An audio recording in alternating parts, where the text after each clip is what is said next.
Malipayon ang katawhan sa Taragona, Davao Oriental tungod sa pagbisita ni President Ferdinand Marcos Jr. Ilabi na nga aduna kini dala nga ayuda.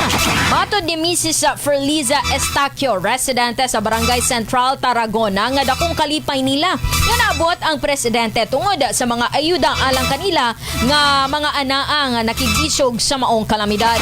Nasayran sa situation briefing nga gipangunahan sa presidente sa iyang pagbisita sa Taragona October 13, 2025, gibutyag nga maghatag ang iyang buhatan sa hinabang pinansyal aron makasugakod ang katawhan.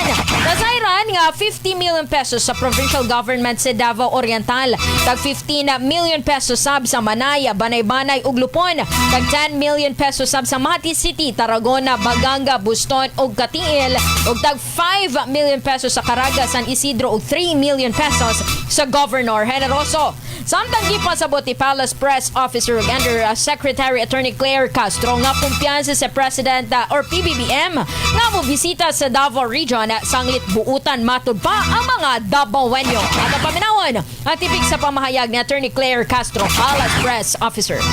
Ang Davao po, ang mga Davaoenyos po, mababait na mga kababayan natin yan. Alam po natin na sila ay may puso at alam po nila ang mga taong tunay na tumutulong sa kanila. Hindi po matatakot ang Pangulo na siya ay pumunta sa Davao dahil ang mga Davao ay kababayan natin at sila po ngayon ay nangangailangan ng tulong. Ang pamahayag ni Attorney Claire Castro.